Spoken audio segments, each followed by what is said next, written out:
I guess. Let's get this started.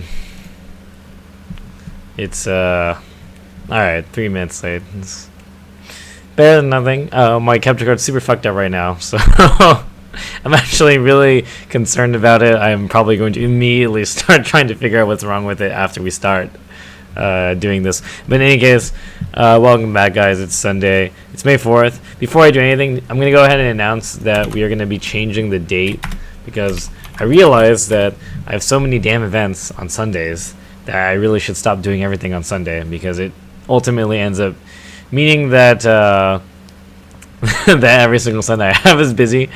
As much as I do like doing things on Sundays, I also do like doing things at 8 rather than 5. Gives me extra leeway to wake up, because I've been waking up pretty late today, or these days.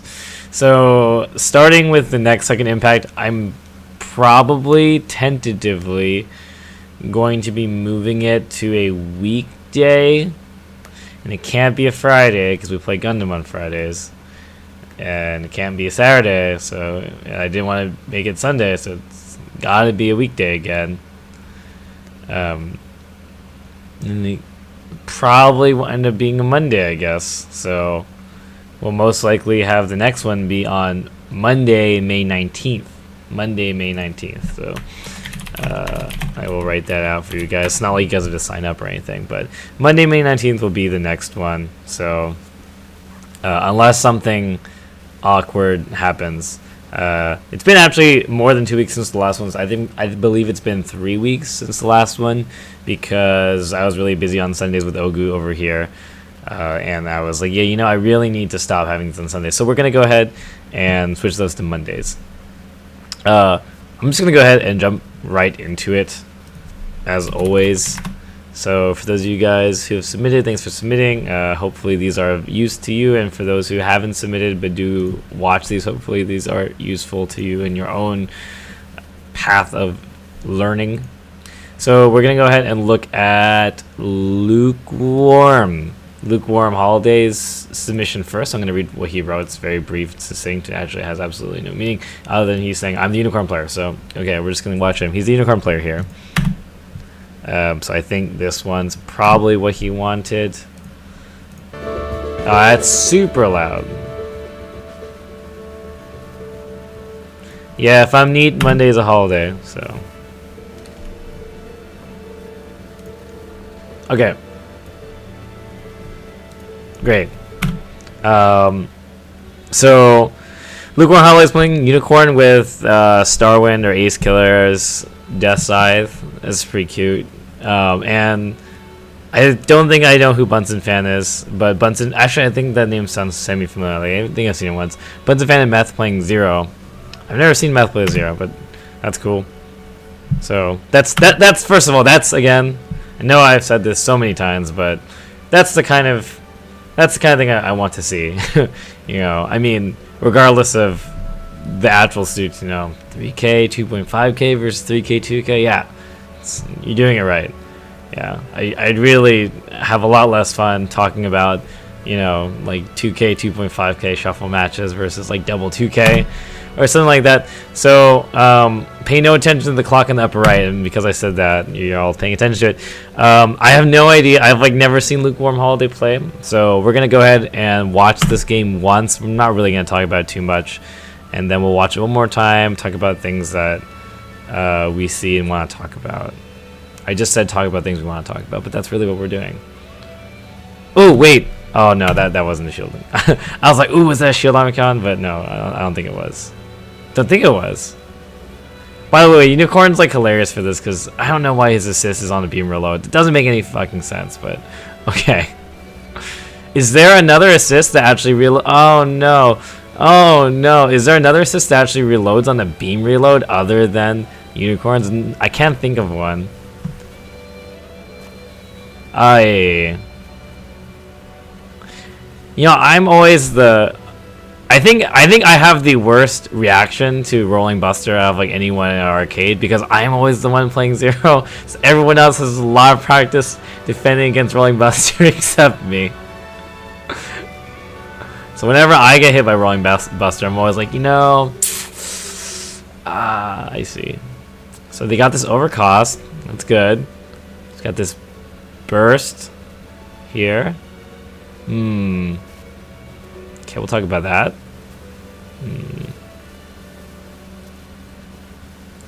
Oh, gun easies doesn't count. That thing isn't even a fucking assist. It's like, I mean, you're right. No, gun easies does. Like, you're right. Gun easies is indeed another reloadable assist type. I feel like with a gun easies though, it's more like a gun than it is an assist. I mean, it's like it's the only thing you can do other than, you know, your beam BZ and your main. So okay. So we have a lot of health here. Oh no, we almost got away with that. Okay. So this is kind of a mirrored situation, sort of. So Lukewarm decides to help his partner there. It's a valiant decision. Okay. Or what I assume to be a rolling buster, yeah, okay. Okay, cool. Let's go ahead and watch this again, unless there's... I don't know what's after this. So, shout out to Tari for helping me record this because I left my freaking iPod at someone else's place. But I wouldn't have even been able to record it anyways because my capture card's broken or something. So we're going to go ahead and look again at a couple of things.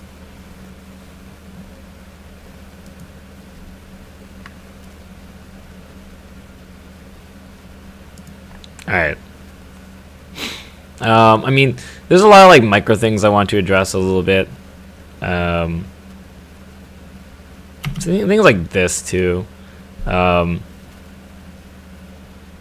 I mean, so one of the things that's really common for a lot of front players who are playing suits that are comfortable at a range like this is you have a very nice desire to sit here, but you know, so something in a vacuum, right? In a vacuum, this is a pretty okay decision, right? Oh, get the down. Well, why didn't he tech that? Wait, did he finish? Did Death Side like finish that off with like a CSA? Is that why he's burning? It's like BR. What? Yeah. Okay. So he. Okay, so it's like a Death Side CSA. Sorry, Death Side. Yeah, okay. So the cow hit him. All right. So, so we have it down here. If we look at the minimap, though, so like in a vacuum, right? In a vacuum, this is a pretty okay decision, right? Get your distance. You don't want to let Wing Zero come in really close. It's actually kind of annoying, as Unicorn if Wing Zero, you know, swerves around your beam rifle and CSA is in the face and Unicorn doesn't have that many ways of, you know, doing anything next doing anything off angle other than shield armor counting or melee step armor counting, other than, you know, fighting back and retaliating, which is, you know, has its own risks. So in a vacuum, something like this is okay, but you know, when we actually look at the mini-map, it's actually pretty gross here because we're pretty, like, in the corner now. And the unfortunate thing is that we actually let this Zero player get up and establish position here. So this is actually kind of the situation where you want to not just move into your optimal range, so to speak, and you want to get a little bit of distance. You want to actually move your line up. Like, obviously you don't want to just stand on top of him as he's waking up and stand still as, you know, his partner's like shooting at you, obviously, right? But neither do you want to give up all the ground you've gained from the knockdown. So the important thing is we got a knockdown, right? A knockdown, that's great. Like, you know, that's a good BR we got, if I can rewind to it. I mean, you know, it would have been nice to BZ cancel that instead or something, but we got this down. Thank you, Death Side. Thanks, Ace Killer, for that. All right, it's like really nice here. So, I mean, from a knockdown, which is the important part, we really want to get something. So the problem obviously is a boost top. So boost tops, right? Boost tops are really, really good. Right? We've talked. Boost hops are probably one of the first things you learn how to do in this game, but in a lot of situations, boost hops can actually not be the thing you want to do. I just played a game of ranked where with a partner where we were playing and we got off. Yeah, I think he can tech. I mean, it's like kind of okay to no tech there. I don't know, whatever. It's not important. The important thing though is that and regardless, in this situation, we probably would have assumed if we had seen the cow bomb that our death slide is finishing off that combo anyways. It would be nice to be looking. First of all, we probably should be looking. We probably should be looking at the dude who's like semi-downed. So that's pretty important. We'll talk a little bit more about camera manipulation as we go through this replay. But just on this focus here on movement, I just played a game of ranked where our positioning was kind of gross in the beginning, and we went back after the match to watch what was going on, and it really boiled down to just one particular boost hop. Like my partner boost hopped forward, which was okay, but he boost stepped, hopped forward as the opponent's back player was moving forward underneath him, and it kind of created a situation where he was forced to commit and engage that player, which forced our team to kind of be split up because I was also in the middle of getting in a precarious situation with the opposing friend player. So boost hopping, the main weakness of boost hopping is really good, right? I mean, I don't really want to have to go over all of the points, but just to bring everybody back to the same page here, boost hopping is a very boost efficient option for giving yourself a lot of defensive, movement and distance in a decent amount of time as well for the boost you spent. But in terms of weakness, one of the two main problems about boost hopping, one I don't really want to talk about right now, which is altitude disadvantage. So one of the weaknesses of boost hopping in some sense is that you are higher to the ground than your opponent. It's not really important for what we're talking about right here to explain why that is, but it is important to note that. The second weakness is that you can't really change. You're kind of committing a lot of your boost to that direction.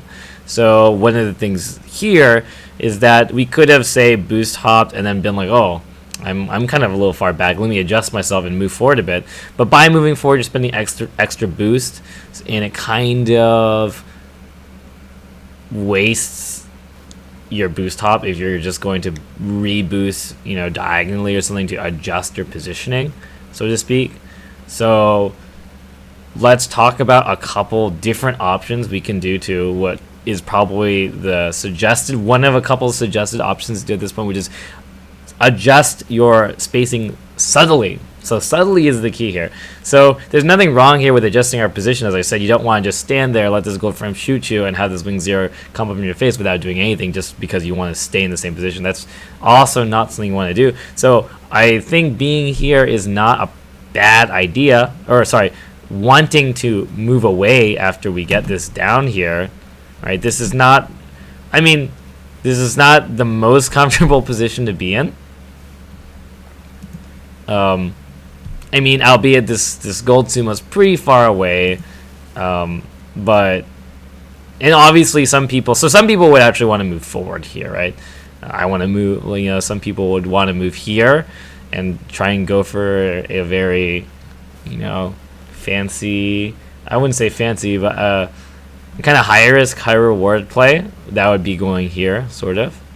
Because from this position, it's one of those situations, so where if you move here, so on the mini map it would be moving here, you're kind of gambling that you're going to come out on top of what's probably going to be a very messy situation. And if you fuck up, you're going to fuck up. But if you come out on top, you're like, ooh, yeah, right? So that's one idea. But I'm going to probably suggest what I would say the most orthodox and stable. So the important thing is stable here. The most stable suggested, intermediate to beginner suggested and oriented option here, which is probably to either move back is okay, like around this area, even what you did, which was boost dash backwards a little bit this way, is not terrible. But the problem is the distance, right? The problem is we didn't just move like here or here. Oh, you can't see that, but like here or like, so like we didn't move here or here, right? We moved like here, just because the boost dash moves you far. Generally a good thing. In this particular situation though, not necessarily what we want. So there's a couple of different things we can do. So I'll go ahead, and I wish I actually had my game to actually explain some of this tangibly to you guys. But a couple different ways of adjusting your spacing subtly. So subtlety is the key. So one, which you guys should know already, is swerving. Right, swerving is most likely the most common suggestion that I give new players about adjusting their spacing in non-boost dash boost hopping ways, sorry, which is swerving. So again, what is swerving? It is a directionally influenced boost dash. Hopefully everyone remembers what swerving is. This is a pretty important concept. So doing something like swerving this direction and then curving back over here to kind of get your face and facing this area still, but moving a little bit back while still being on angle is a good idea. Another idea you can do if you want to be fancy is just a straight up full hop. Sorry, full step. Just a straight up land. So from here we land, and then you just do full step.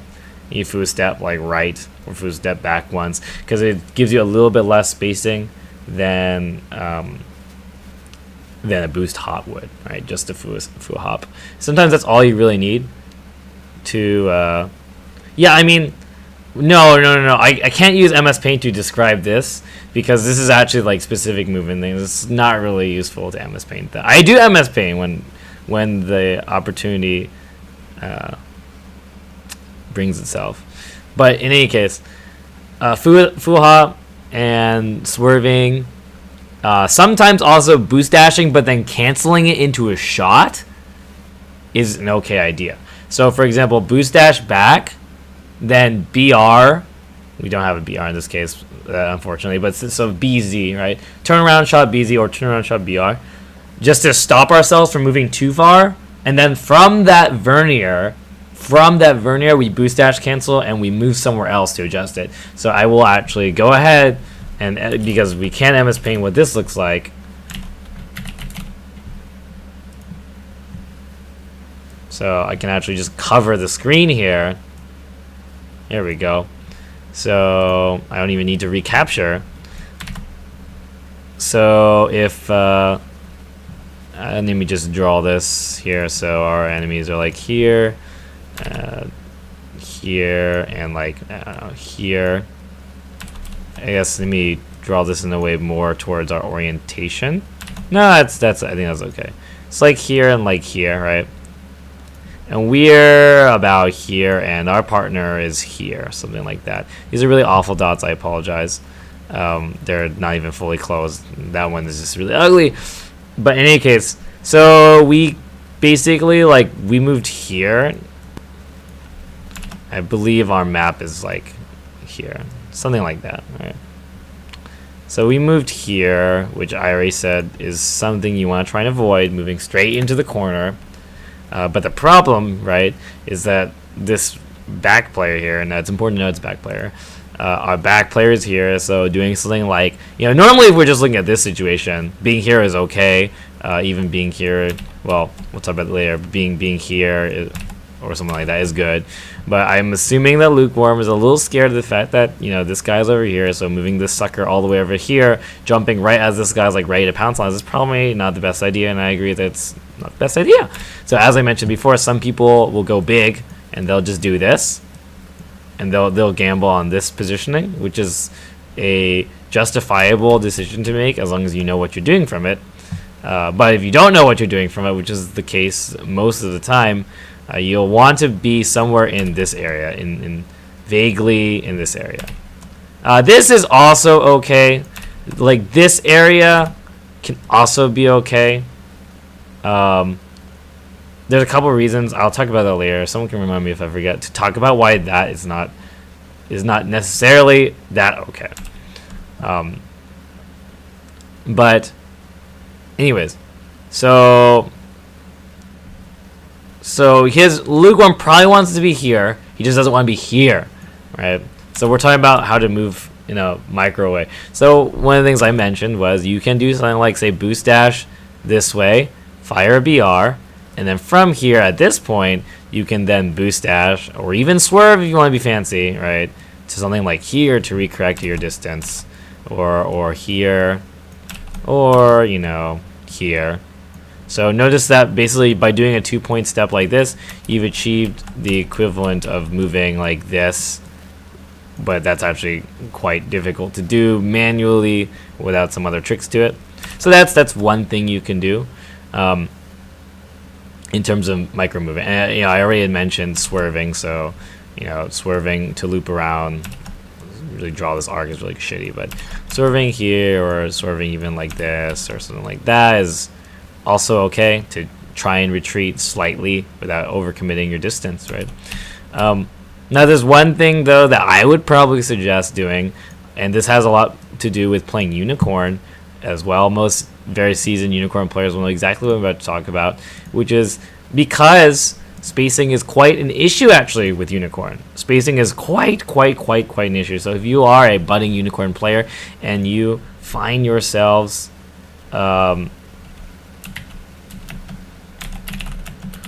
you find yourselves having issues with spacing, one of the suit specific things you can do to adjust that is the Omicron, right? Unicorn is very not so special, but one of the suits that can cancel his assist into his main, giving him an option that allows him to free fall from the sky while summoning assist. Quite powerful.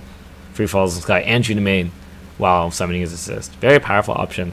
Most of the time people consider this option as a way to let yourself land early from the ground defensively against suits to either gain distance or protect from landing punishes. But one of the things that a lot of people might take for granted is the ability to use the Omicron. I don't know why we don't have audio here, by the way. What's going on here? Super silent. Thank you. Let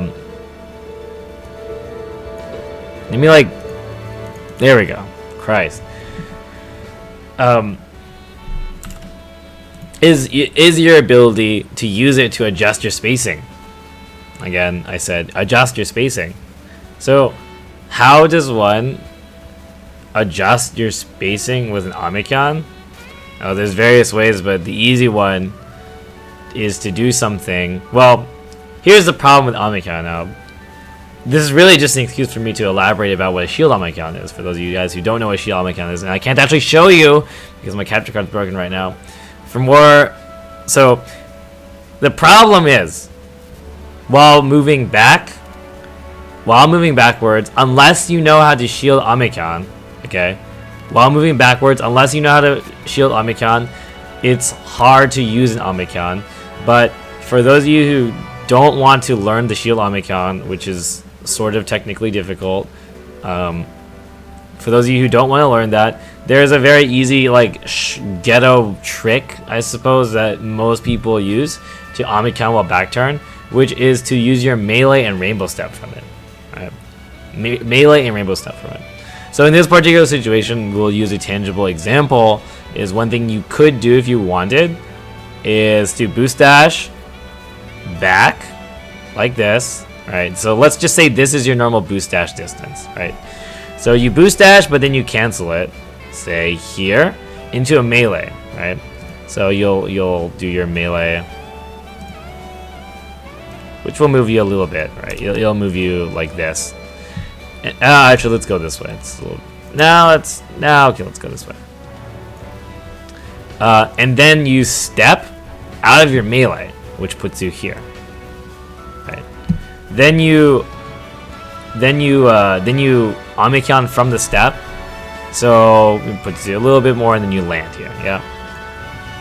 So basically, doing something like boost dash back 6B rainbow step Omicron gives you a very nice L shape, which actually lets you adjust diagonally like this. Now, part of the reason why I'm bringing this particular example up in this particular case, god damn it, is, even though we're not looking at him, oh, I see, so we boosted straight down, is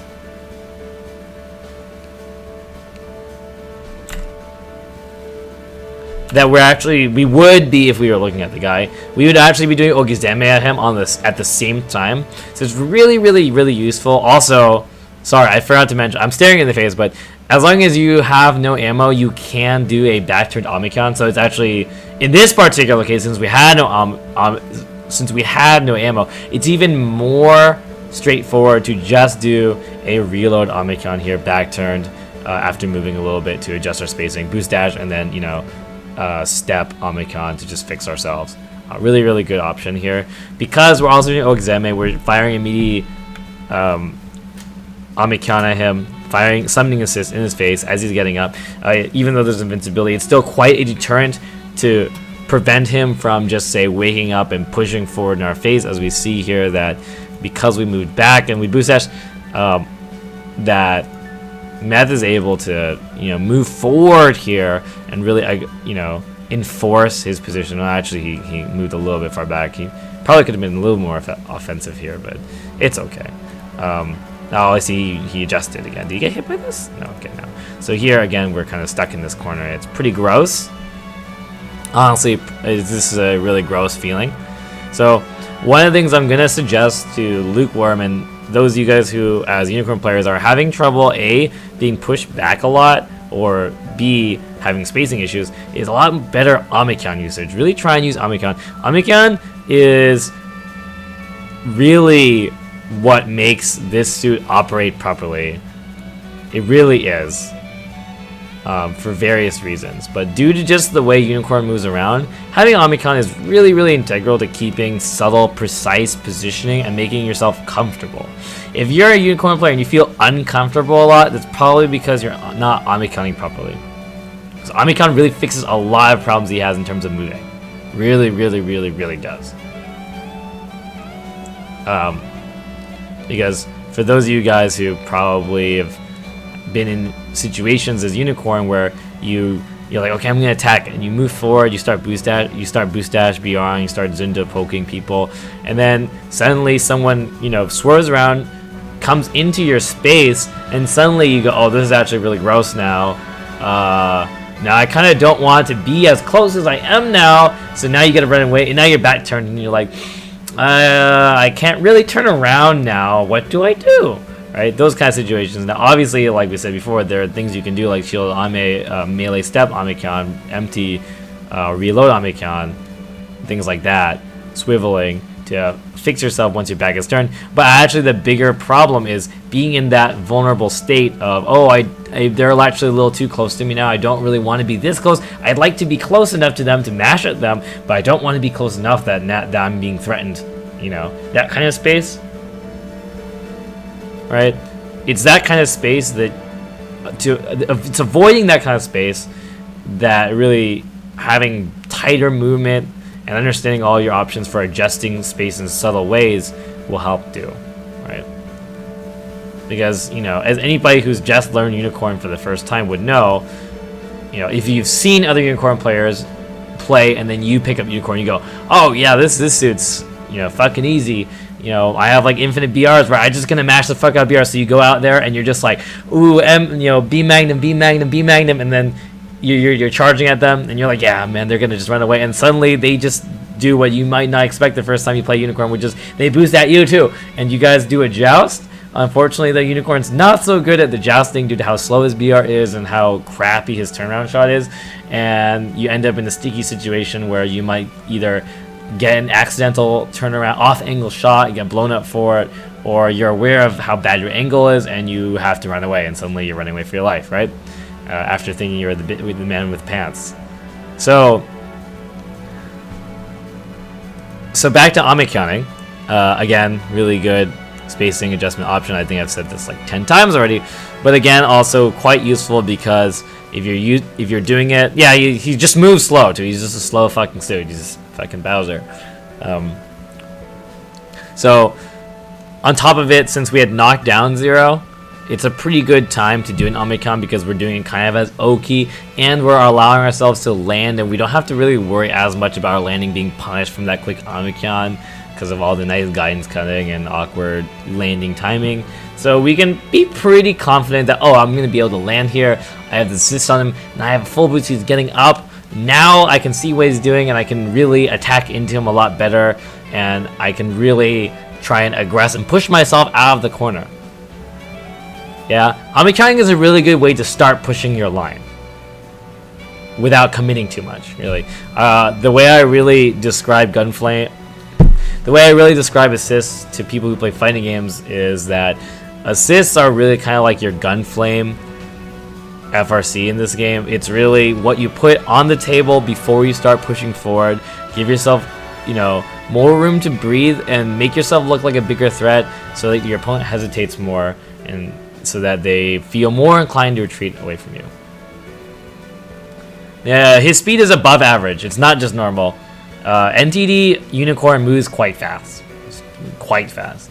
Even without talking about... Yeah, Funnel is also Gunflame. But, yeah, sorry. I'm answering question in chat, but yeah, just on a side note, NTD is not just above average. It's quite good.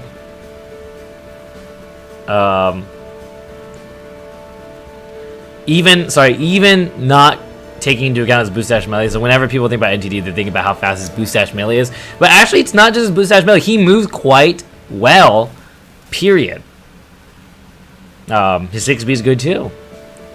But I mean, if you've ever been on the receiving end, you will know that Unicorn, who doesn't actually match boost dash melee, but if he just jumps at you and does fucking beam machine gun, it's actually quite effective, not only because those machine guns are really dumb, but he actually moves really, really well. He just goes really far. It's actually quite hard to run away from him even without boost dash melee, just with using beam machine gun and the threat of NTD hack. It's quite good.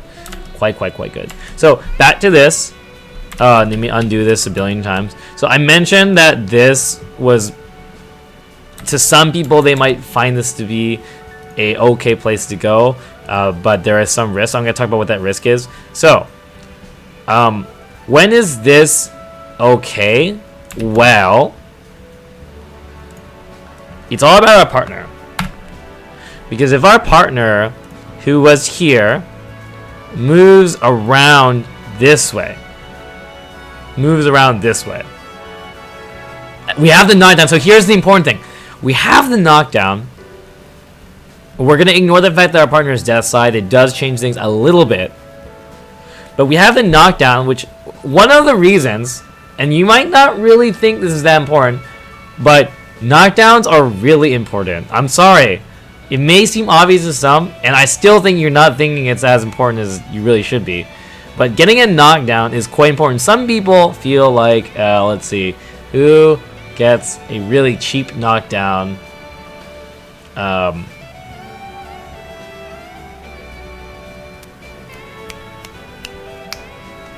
I'm trying to think of someone who actually knocks down but doesn't do that much damage, aside from like Dragon. Obviously, I always talk about Dragon when I talk about knockdowns because almost every single time when I talk about knockdowns, I go, Dragon was really good, you know, and he's still considered kind of decent, but he was really good in Extreme Versus for only one reason, and it was because he could knock down people. Oh yeah, Turn A. Okay, Turn A is a really good one. Yeah, Turn A. I think there's another one I'm not thinking. There's definitely a specific I'm trying to remember, but Turn A is okay, so we'll talk about Turn A. Now, Hambrabi actually...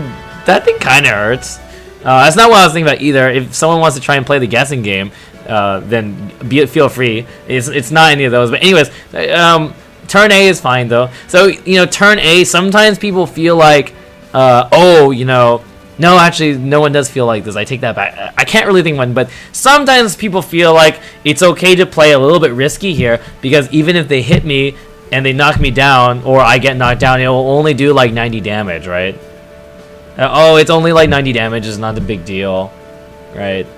What people don't realize is that knockdown will make you lose the game regardless of the damage it deals sometimes. So one of the reasons why knockdowns are really powerful is it allows you to adjust your formation. So it was going to actually be quite a pinch for... Oh, Oh, that's what it is. I think it's a whip. Maybe it's Master's Whip that I'm thinking about. Yeah, you know what? It's Master's Whip.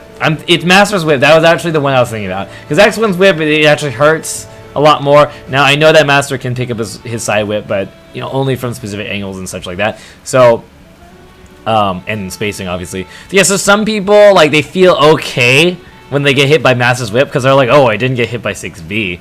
Thank God, I tried to do something here, and oh yeah, he whipped me, but yeah, it's not a big deal. I still think that's a good option. He whipped me, but it's no big deal. No.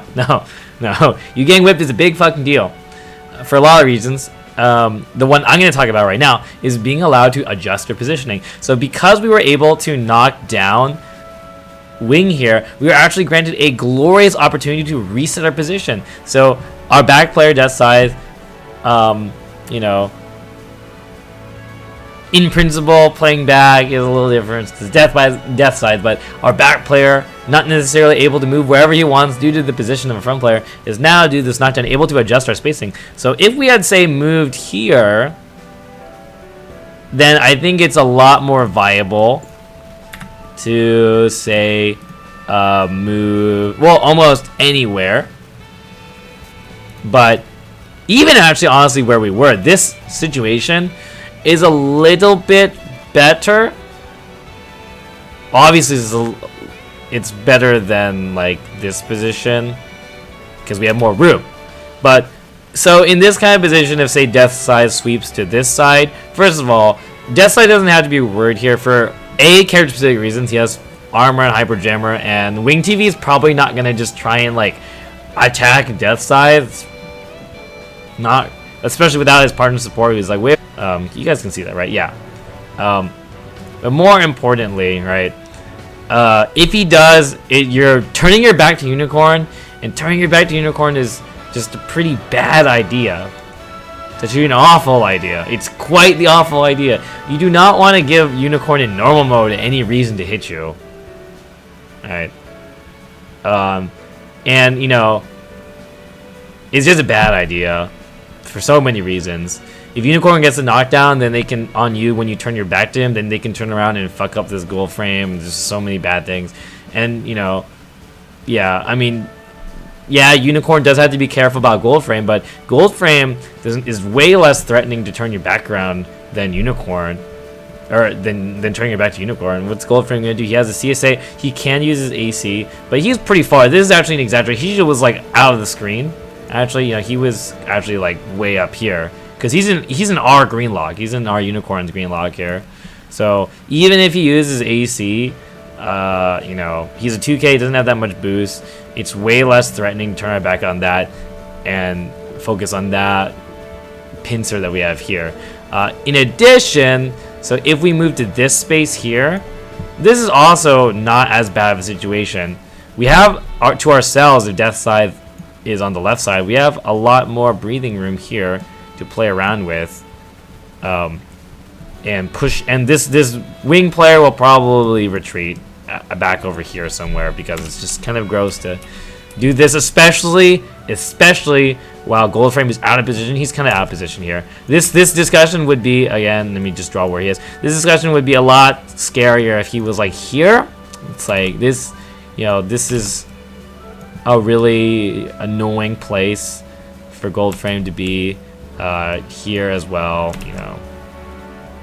so moving to this lower region, which I had said before, which may normally be considered to be an okay place to go to, moving to this position, while our partner, we read that he's going to loop around to the side, it's pretty okay. I think it's okay. It's not the best, I would say, or rather, it's not flawless, but it's got some stuff going for you there. You know what you should be doing if you move in this position. From this kind of position, you should be able to be like, okay, I have a sense of how I want to play out this position. The problem is, what did that Death Scythe player do? Oh, he did not move there, did he? No, he didn't. He moved here. He actually moved this way. Now, why? Why, pray tell, would we think that this Death Scythe player would move here? And the answer is not because he's bad, Brett. No. one of the obvious things is he's being a nice, happy partner who's trying to stick with his team. Stick with his team. He's trying to stay here, support, make sure that his wings here can't just pressure him into the corner, right? And that's not necessarily a bad idea. He also doesn't want, if he's in this position, he does not want to be caught in a sandwich, especially as a 2.5k. He does not want to end up getting split from his partner and getting fucked up by this gold frame. Now, I had just said before that this position is actually not that bad, but he may be under the impression that it's not necessarily a big deal it's not that important to take a risk. Why take a risk when, why take a risk when we're 2.5k? And really all Wing needs is like one CSA 8B on Death Scythe to make the game start looking kind of gross. It really is just a matter of one hit, because one hit, it's like gonna put him at like the 400 range, he won't have an activate, and then the next time he gets hit, he'll be in a range outside, if he's at like 250, 300, next time he gets 300, let's say, especially if he's at like 300, doesn't have a burst, then it's suddenly probably going to be really easy to push the crap out of him, and they can double team him and get some damage on him and basically forcibly make your team off health balance. And meanwhile, Unicorn's struggling to get his positioning back, and he's not an NTD. Now, if he was an NTD, this would be a totally different issue, but he's not, right? So there's many reasons why one may think as the Death Scythe player here that being split is not a good idea. Generally, as 2.5k, unless you're very confident that you're going to be able to make something good happen out of it, being split can be gross. Now, you do have more leeway room to do that as a 2.5k, and that's what the whole balance of 2.5k is. You're an aggressive team, you don't need you're an independent black woman who don't need no man. You can do whatever you want sometimes, but with that power comes the risk of, if you fuck up, you're super fucked. You're way more fucked than if the 2k is. Right? It's very, very bad times. You're dunzos.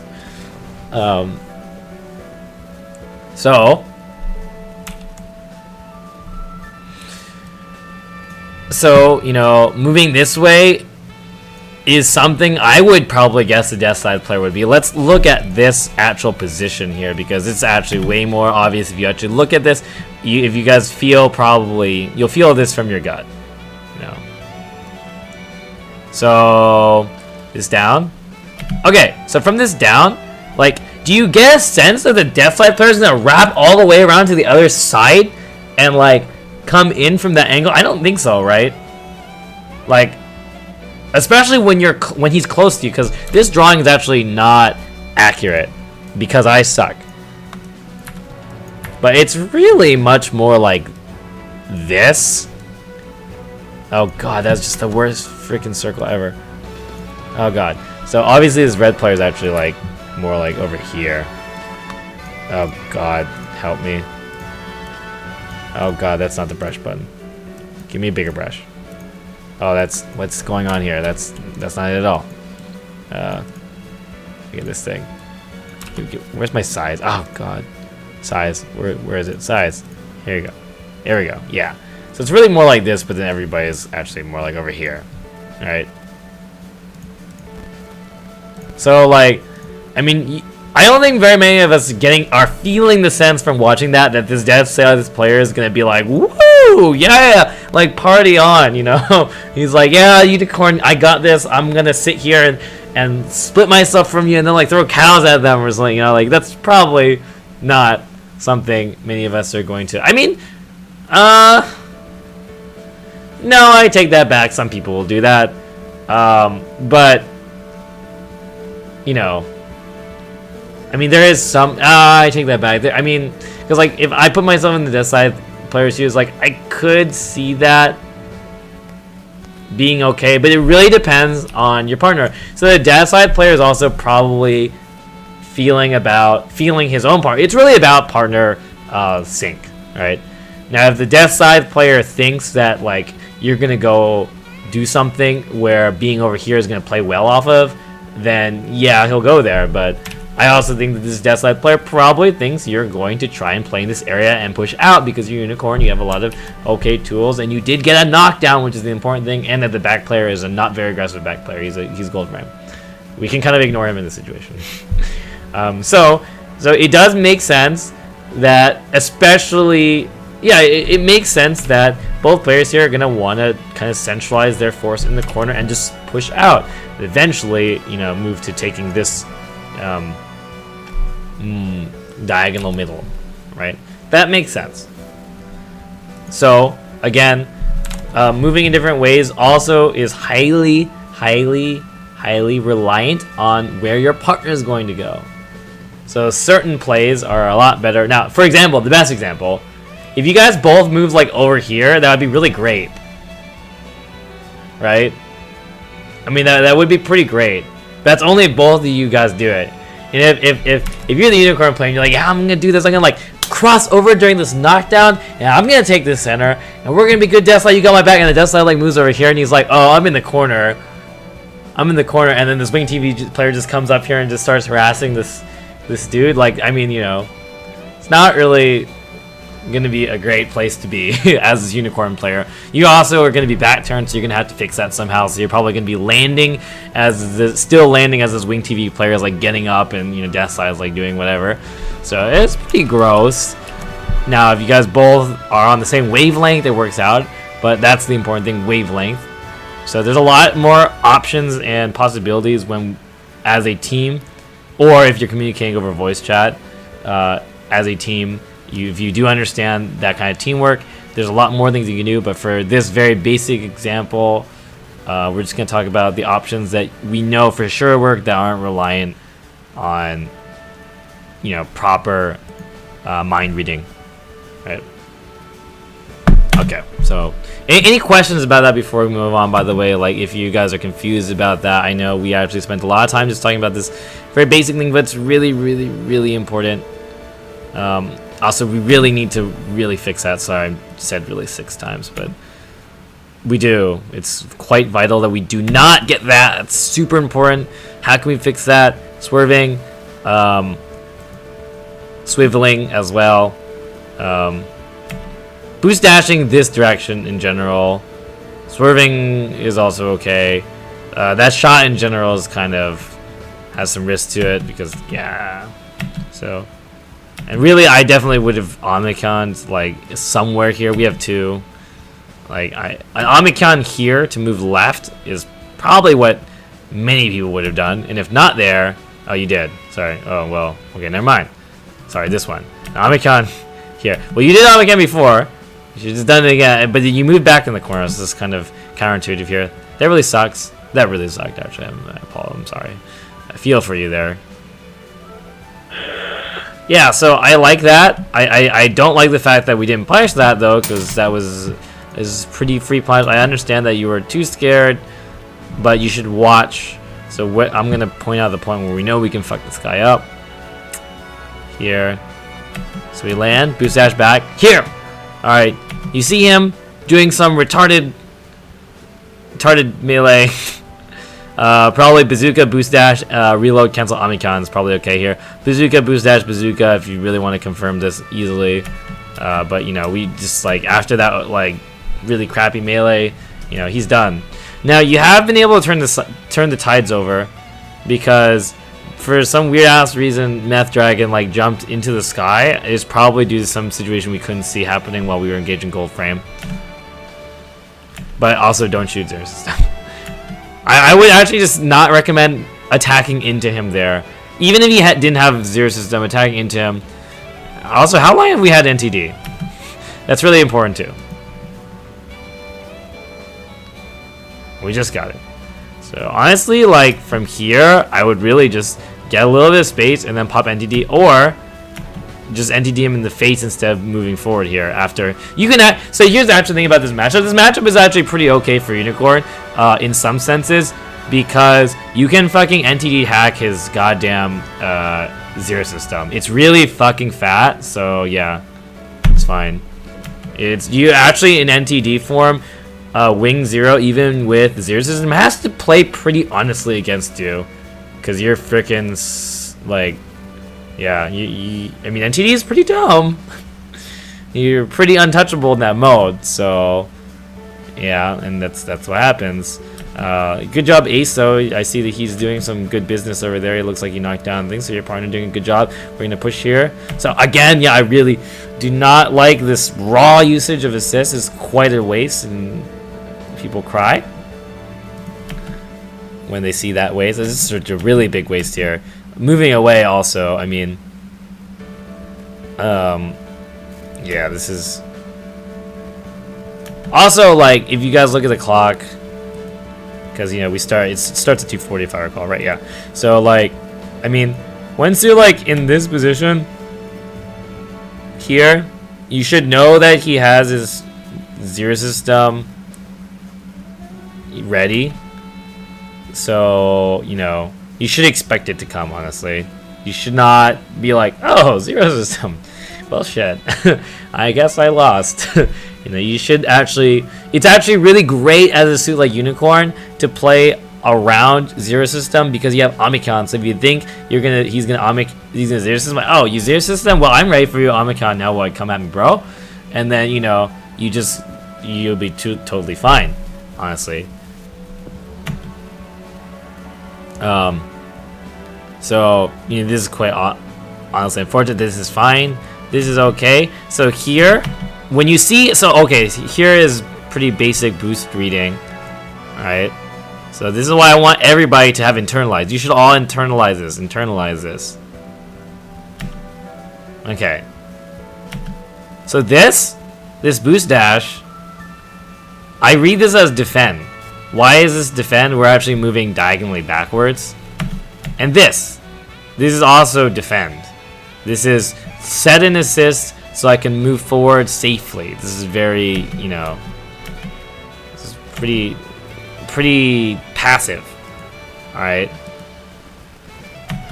But here, okay, here, this position should be pretty obvious. Should we attack or defend here? Well, I kind of spoiled it because I already said that the way he moved was defensive, but we should definitely be attacking here. We should definitely be attacking here. So let's play this back again.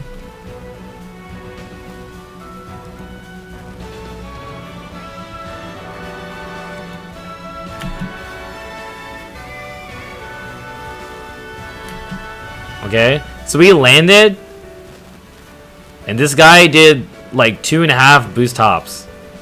Okay, let's watch that again. He landed, boost. This is already good, right? This is already good.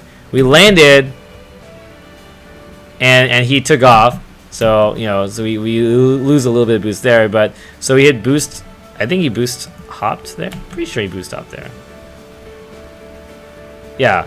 So he did boost hop, boost hop, boost. Yeah, he's donezo. I mean, you got that in the bag. All you gotta do is boost dash melee, rainbow stat, omicron, boost dash melee, step, NTD hack, and he's just done. Like, it's already. It's already done. Like, it literally, if you did exactly what I said there, you probably hit him. What's he gonna do about that?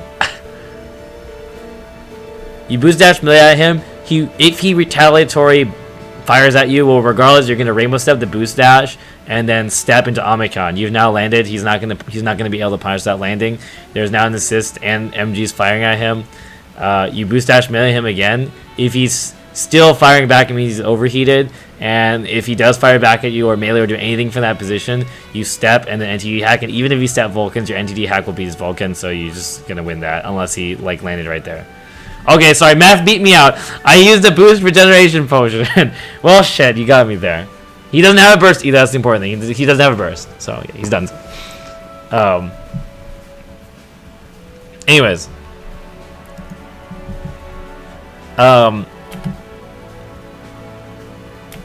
so and what meth landing there was the correct decision regardless, anyways, because if he didn't land there, he was just gonna have to land later and get fucked up anyways. So might as well land there. It worked out because he didn't attack, but you should have attacked. So that is unfortunate. I feel your pain. Okay, more boost dash melee first of all. Boost dash. Yeah, there you go. That sucks. Fuck you, gold frame. No, are you gonna burst this? I forget. No.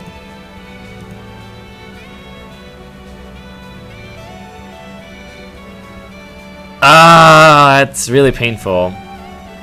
Well, you could have done something about that, definitely, but oh well.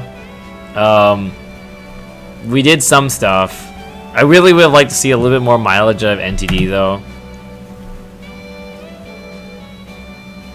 So, meanwhile, Ace doing a pretty good job, though. He's taking a good amount of damage. He's going in there. But, I mean, you guys should be feeling pretty good about this because you have the overcost. Okay, so the next thing I'm going to talk about. Okay, yeah. So, blast burst usage.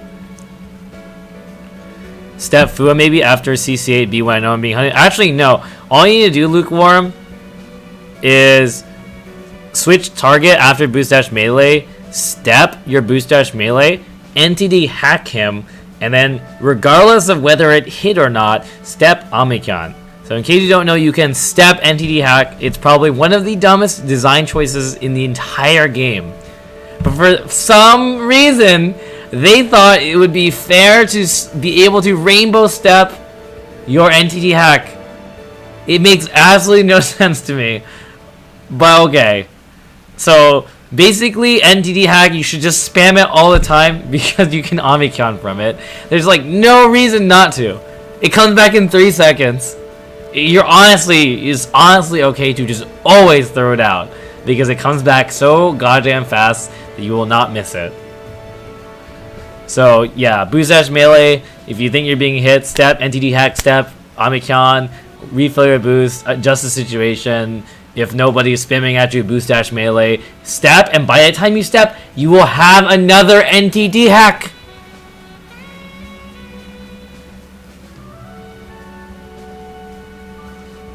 Anyways, I just like to point that out again.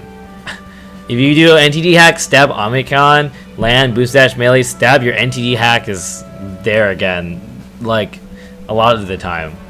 It might be really close, but depending on how far you fell and all this other stuff, it can usually be there. If not by the first boost dash melee rainbow step, then if you do boost dash melee rainbow step, 6B rainbow step, NTD hack, it'll be up. It's really dumb. It's really dumb.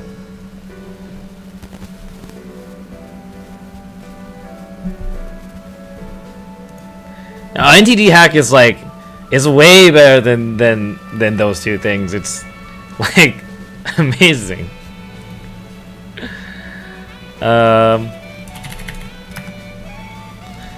Anyways, so the next thing I want to talk about is blast bursting.